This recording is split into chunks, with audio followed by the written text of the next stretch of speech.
Apéro spécial Victor Wembanyama. Équipe de France, les Bleus. Oui, tout à fait. La sélection nationale, la fameuse. La tricolore. Avec une Coupe du Monde en vue, là. Tout à fait. Qui se jouera du 25 août au 10 septembre. Tout à fait, avec des dispositifs qui peuvent... en Asie du Sud-Est. Dans vos timelines, forcément. Voilà, donc un petit décalage horaire de plus 6, si je ne dis pas de bêtises. Les matchs seront tôt en France. C'est-à-dire qu'en gros, quand il est 18h là-bas, il est midi chez nous. Tout à fait. Voilà, grosso modo. Avec des matchs qui seront commentés, si vous êtes sage, sur la chaîne YouTube préférée de votre youtubeur préféré, et si la France atteint l'écart. Voilà. On vous laisse terminer la phrase. Non, vous savez déjà ce qui va se passer. On ne sait pas si la France atteindra l'écart, par contre on sait que Victor Wembanyama, lui, ne viendra pas. Tout à fait. Et donc c'est un peu le sujet. Le sujet exactement de discussion, car nous sommes installés avec Léonce, avec Alex, avec Bibi, dans les poufs. C'est une semaine de free agency, gros dispositif. Alors qu'est-ce que c'est que ce bazar, Bastien ? Bah écoute, il vient pas. Non, évidemment, on a vu tout le bazar médiatique est normal, le grand cirque. On était ensemble le soir de la draft, le 22 juin, pour commenter ce moment historique, la draft de Wemby, les larmes de Wemby en enfonçant la casquette des Spurs sur la tête. On a vu tout ce qui s'est passé autour de lui, sa venue à San Antonio, et on savait depuis quelques temps que la motivation de Wembanyama notamment était de faire partie du groupe équipe de France pour être là pour le mondial 2023. Il avait d'ailleurs participé à la qualification en novembre dernier, il y a eu plusieurs matchs. Il y a peu de temps, il y a eu des déclarations où il dit oui, moi je veux gagner avec l'équipe de France. Tout à fait, faire de la France une grande nation de basket, voilà. Communication impeccable, tout à fait. Ça c'est déjà le cas. Ça, déjà le cas. On est déjà une grande nation de basket. Tout à fait, mais en faire un trône, quoi, je veux dire, la totale. Et c'est vrai qu'il y a eu un contre-coup, là on va pas se mentir, et on avait besoin d'en parler entre nous et avec vous pour avoir vos réactions, parce que en début de semaine, on a eu donc l'annonce officielle de Victor Wembanyama disant qu'il ne participerait pas finalement au mondial 2023. Je rappelle que ce mercredi soir, mercredi 28 juin, si je dis pas de bêtises, Vincent Collet va annoncer le roster de l'équipe de France. Voilà. Restez sur les réseaux sociaux de Trash Talk, il y a moyen que Bibi soit... On couvre ça de près. Aux côtés de Vince. Ouais. Salut la MIF. Et donc en fait, on a vu cette annonce, Alex. J'en profite pour rappeler aux gens qu'il y a Victor Wembanyama qui s'est exprimé auprès de Yann Onona de l'équipe. Tout à fait, donc vous pouvez retrouver notamment dans les lignes de l'équipe une interview complète dans laquelle il revient en détail sur cette décision. Ouais. Et c'est vrai qu'on a eu tout type de réaction possible et imaginable qui, j'ai l'impression, nous a fait rentrer pleinement dans ce qu'est aussi Victor Wembanyama en tant qu'athlète nouveau dans la sphère du basket français, quoi. La surmédiatisation, dont fait preuve, qui règne autour de Victor Wembanyama, elle a eu des effets que moi personnellement j'ai été assez surpris. Oui. C'est-à-dire que comme tout le monde ou presque, quand t'es fan de basket, bah forcément t'es déçu, t'es frustré. La déception est indéniable. Et tu vois un prodige comme ça, ou en tout cas un futur prodige, c'est un prodige, on verra s'il arrive à réaliser tout le potentiel qu'on lui voit. Et on croyait qu'il allait venir. Bon, on avait eu un petit refroidissement.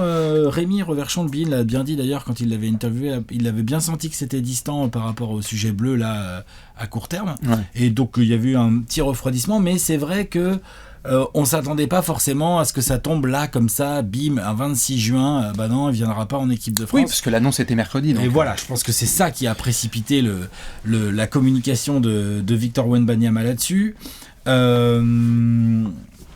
Par où commencer ?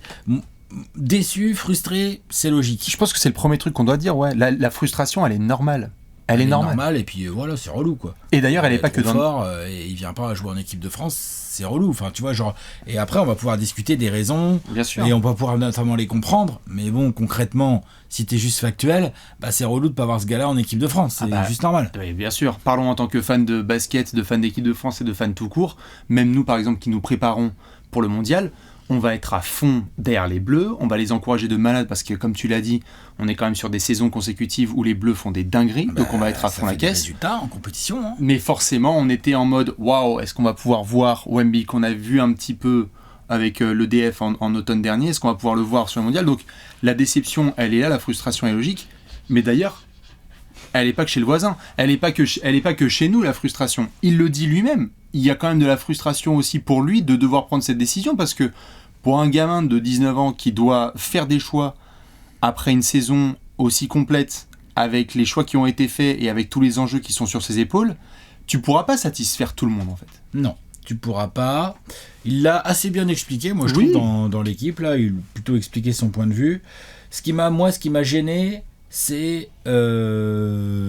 depuis octobre dernier et Victor Wembanyama qui va avec les Metropolitans défoncer des joueurs de G-League Ignite et depuis ce moment-là, sa hype n'a cessé de grandir et ça s'est terminé comme prévu en apothéose avec le first pick à la draft et tout. Et jusqu'à maintenant, on n'était pas habitué, c'est-à-dire que la communication de Victor Wembanyama pour l'instant, malgré la hype qui n'arrêtait pas de monter, les sollicitations qui explosaient dans tous les sens, c'était nickel. C'est nickel. Là, et c'est une de ses plus grandes qualités d'ailleurs. Là, ça a chié dans la colle au niveau communication. C'est que là, il y a eu un faux pas. Ouais, clairement. Et je pense que c'est ça aussi qui augmente le niveau de frustration, c'est qu'avec les quelques déclarations récentes qu'il avait fait, on pouvait s'imaginer qu'il allait venir jouer la Coupe du Monde. Oui. Maintenant, quand tu lis ou écoutes ce qu'il dit sur le sujet, il a joué de octobre à juin non-stop, il a fait les playoffs et tout, ils étaient la dernière équipe à jouer là contre Monaco, tu vois, on les a vus à Roland-Garros et tout machin. Là, il va y avoir un peu de Summer League avec les Spurs qui viennent de le drafter en first pick. Et donc, le gars t'explique, je rappelle, il fait 2m24, on en parlait en off et tout, on disait, historiquement, des gars basketteurs de haut niveau de cette taille, il n'y en a pas un qui se casse pas. Il n'y en a pas un qui n'a pas des difficultés à bien gérer son corps avec le niveau d'exigence physique du sport de haut niveau et tout. Donc là, on a un jeune joueur de 19 ans qui vient d'être drafté. J'ai vu des comparaisons aussi avec Tony Parker et tout. Pardon, mais je souhaite à Victor Wembanyama de faire une carrière aussi belle que celle de Tony Parker, attention. Par contre, la pression au début, au moment de la draft, ça n'a rien à voir. Tony, il est fin de premier tour, et au début, il est même pas prévu pour être titulaire à San Antonio. Ça n'a rien à voir. Bien sûr. Non, mais tu vois, donc faut le dire comme c'est important. Et donc, il va enchaîner une saison et il a envie de faire les JO qui sont à Paris. Donc là, c'est la Coupe du Monde qui saute. Ça fait chier, mais ça se comprend. Ouais, bien sûr. Et je trouve. Et pareil, moi, je le comprends. Je pense que ce qui a chauffé les gens, en tout cas beaucoup de gens qui... Parce que moi, j'ai eu beaucoup de réactions positives, d'ailleurs. J'ai beaucoup apprécié le fait qu'il y ait des gens qui sont bien sûr, mais qui sont dans le soutien et qui disent « Attends, laissons-le, il a aussi que 19 ans. On est en train de parler d'un premier... faux pas de communication à 19 piges. Comme tu l'as dit, on est sur 1 an de masterclass en termes de gestion d'image.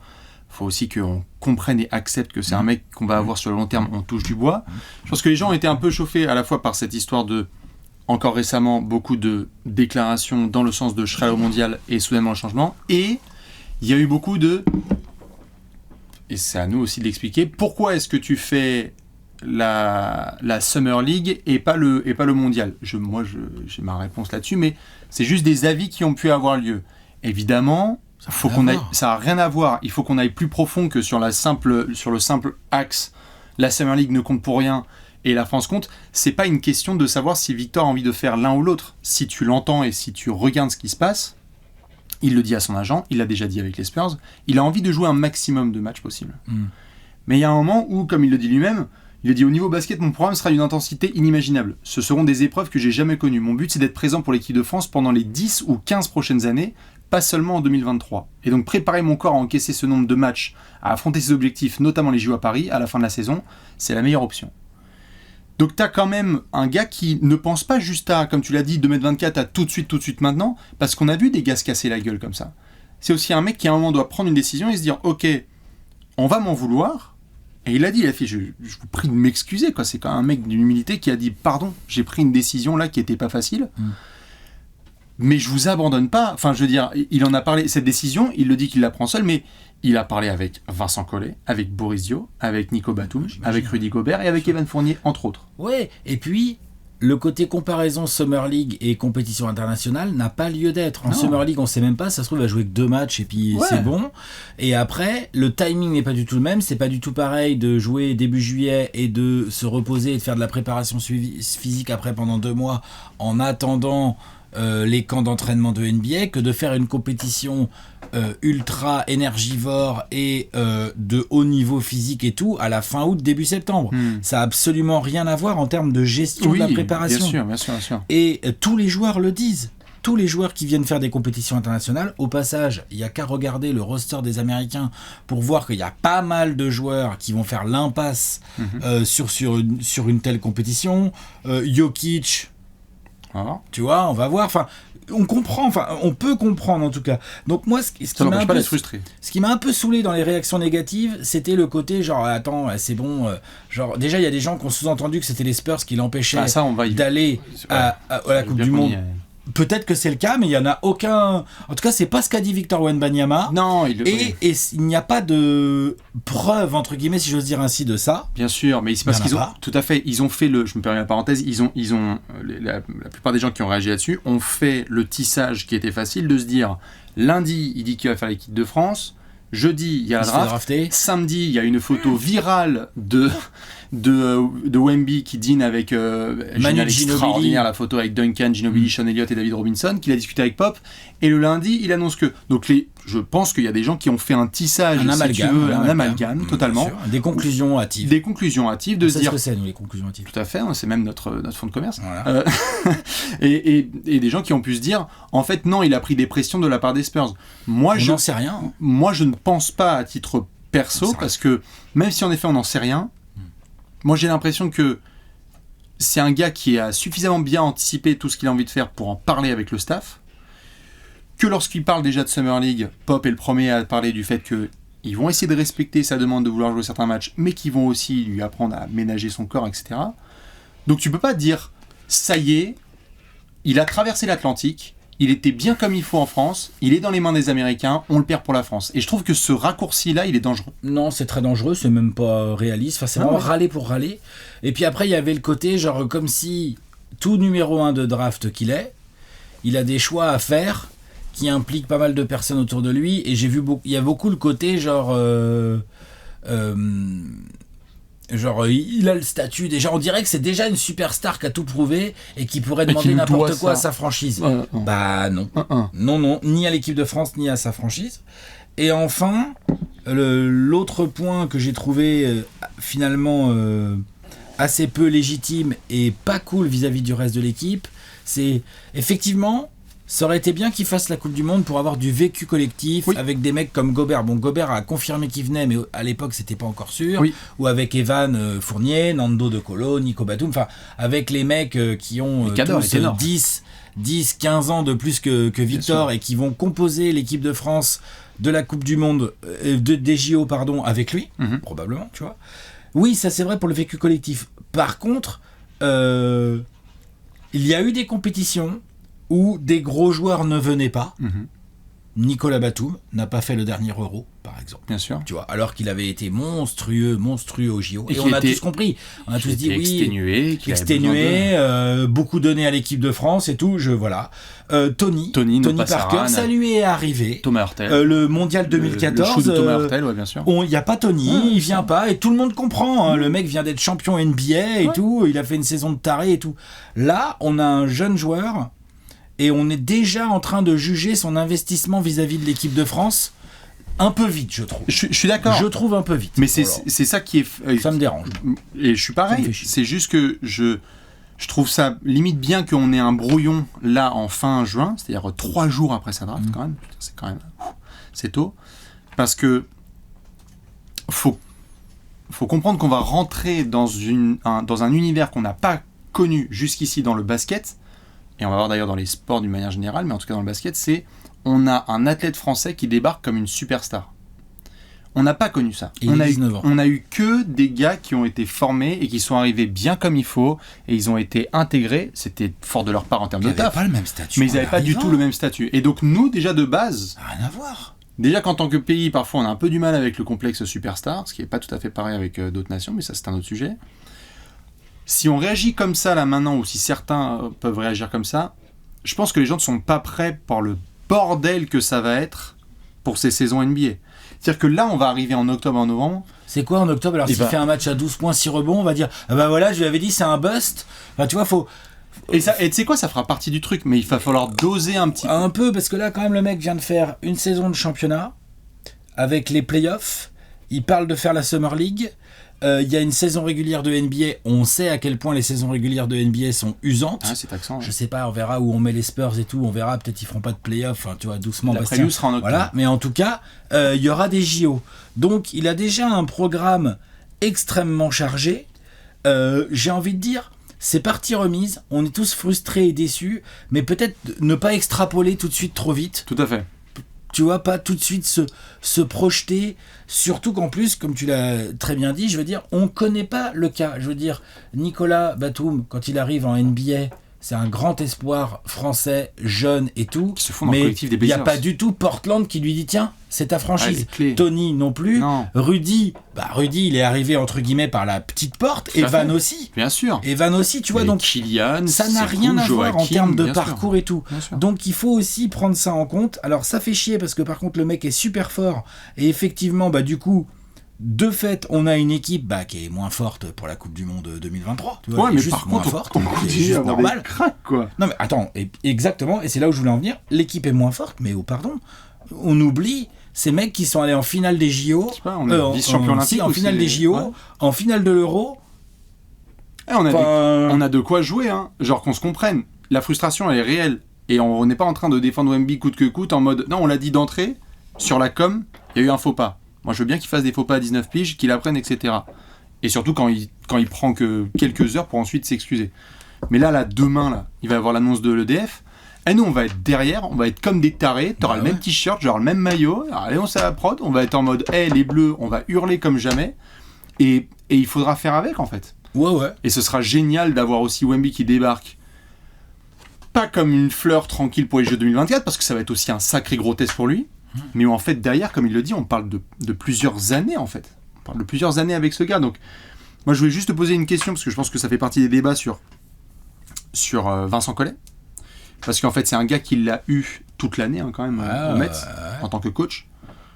Quand t'es un coach comme ça, moi, je lui poserai la question demain, mais quand t'es un coach comme ça, et que t'as fait tes préparatifs, et que tu apprends cette nouvelle, comment tu peux potentiellement le prendre, / comment tu communiques à tes joueurs? En fait, tout dépend et ça, nous, on n'est pas suffisamment dans les arcanes du truc, tout dépend de comment ça s'est fait. Ouais. Est-ce que Vincent Collet, il a été prévenu?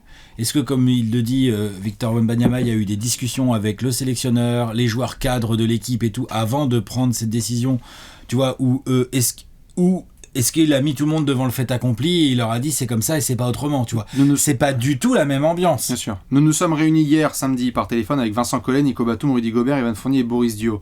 Je leur ai expliqué, il y a beaucoup de frustration, ce qui est normal, et un peu de déception de leur côté. Mais pour la majorité, ils ont compris. Ils connaissent les enjeux de cet été par rapport à la suite de ma carrière en équipe de France. Il faut comprendre que la frustration est aussi de mon côté. Ma volonté a toujours été d'être avec les Bleus à chaque fois que ce serait possible, mais ce choix est réfléchi. Voilà. Si c'est le cas et que ça s'est vraiment passé comme ça et que oui, il y a de la frustration côté de l'équipe, mais il y a de la compréhension, il va y avoir un travail collectif dans lequel Victor Wembanyama va devoir s'intégrer et s'adapter. Faudrait pas oublier non plus que si on a la Coupe du Monde, c'est aussi parce que lui, il allait faire des matchs qualificatifs en au milieu de sa saison. À un moment donné, fallait lui respecter les fenêtres FIBA. Je dis pas qu'on se serait pas qualifié sans lui, mais ça fait du bien. Ça aide fort. Ça fait plaisir. Voilà, c'est quand même pratique. Donc, je pense aussi que les gars de l'équipe de France qui vont aller faire la Coupe du Monde et qui n'ont pas pu venir faire les qualifs, ils sont conscients aussi de ça. Donc non, moi, ce qui m'importe le plus, c'est de savoir que ça le soucie, Victor Wembanyama, et qui va faire ce qu'il faut, parce que ça a l'air d'être un garçon organisé, pour être là pour les JO, pour être là dans le futur pour l'équipe de France. Ça montre aussi le manque d'importance des Coupes du Monde en basket. C'est un vrai sujet que la FIBA va devoir mettre sur la table, entre les fenêtres de qualification qui sont une catastrophe en termes de timing, et le fait que cette compétition a du mal à percer au sein des compétitions internationales de basket. Je veux dire, on a vraiment les JO tout en haut et t'as presque l'impression qu'un Eurobasket c'est plus important quasiment, tu vois. Donc là il y a un vrai sujet aussi à se poser. Ça serait les JO là en 2023. Victor Wembanyama dirait je vais être fatigué mais je viens. Tu vois, c'est sûr. Lâche les Rockets, viens. Et il c'est sera sûr. Là. Les Rockets non, pas les Rockets. Si, lâche les Rockets, il va leur péter la gueule parce que les fans des Rockets attendent juste les prochains Spurs Rockets. Ça c'est autre chose encore. Mais oui, donc, il sera là. Donc voilà. Non, je comprends. Moi le dernier message que j'ai, mais c'est perso, et tu me diras si tu le rejoins là-dessus, parce qu'on en parlait un petit peu en off. Je sais aussi que même si ce sont des dossiers qui sont un peu différents, il y a eu des vraies grosses frustrations. J'ai beaucoup aimé les sorties et de Nico Batum et d'une autre manière de Tony sur le dossier Marine Johannes, où il y a eu des décisions qui ont été prises de sa part pour signer du contrat WNBA. Derrière, t'es hors du groupe France, hors de l'Euro, et donc remise en question potentielle de sa participation aux Jeux Olympiques. Elle a Fédé, si vous écoutez, ne commencez pas, s'il vous plaît, à démotiver ou à rentrer dans la tête de joueurs qui veulent représenter le pays, veulent être présents, mais ne peuvent pas tout faire. Ils vont revenir. Marine, elle veut tout donner pour la France. Je pense que Victor, il veut donner énormément pour la France. Commençons pas à rendre les choses, moi je trouve, plus compliquées. Pour moi, c'est une question de groupe, hein. C'est pas juste une question de joueurs. Bien sûr. C'est-à-dire que je veux dire par là, genre, ce qu'il faudrait savoir dans le cas de Marine Johannes que tu cites là, c'est est-ce que c'est vraiment la Fédé ou le staff qui a pris une décision unilatérale, ou est-ce que les joueuses, pareil, comme là, tu vois, on dit, ils ont discuté avec Evan, Rudy, Nico et tout, est-ce que les joueuses ont eu leur mot à dire? Est-ce que c'est une décision du groupe? Ou est-ce que c'est une décision du staff? Auquel cas, parce si que c'est pas la même chose. Tout à fait. Si c'est le groupe. Et auquel cas, si c'est le groupe, j'ai envie de dire, je refais le même message, mais sauf que l'intro du message, c'est pas la Fédé, c'est le groupe. Oui. Genre, des joueurs aussi forts comme ça, faut aussi qu'on les soutienne. Moi, je sais que on va rester trash talk. Il y a des histoires d'ego, bien sûr, de comportement de groupe. Tu vois ce que je veux dire? C'est pas. Voilà, nous, mais je préfère juste faire un spoiler. Nous, on va rester trash talk quand il va faire des mauvaises perfs. Victor Wembanyama la saison prochaine en NBA, on va dire ça allait pas, ou il s'est fait malmener, ou il s'est fait bouffer au poste, ou etc. Quoi que ce soit. Mais je pense aussi qu'on a une responsabilité qui peut être sympa. En plus d'avoir cette capacité de critique, c'est que quand on a le choix aussi entre descendre ou soutenir un gars, on a un mec qui peut tabasser le plafond du basket français. Faisons l'effort. Voilà. Faisons l'effort, surtout que là, pour l'instant, à part une erreur une communication mal gérée, c'est nickel. Pas grand-chose à lui reprocher en fait. Exactement. Donc non. Ouais. Nous sommes d'accord. Dites-nous vous ce que vous pensez évidemment de ce dossier. Je rappelle que ce mercredi soir, le roster de l'équipe de France pour le Mondial 2023 sera annoncé par Vincent Collet. Restez sur les réseaux sociaux de Trash Talk parce qu'il y aura des petites annonces en ce sens. On fait des bisous et puis Victor, si tu nous regardes, on se retrouve à la prochaine compétition. Des bisous, à la prochaine. Ciao.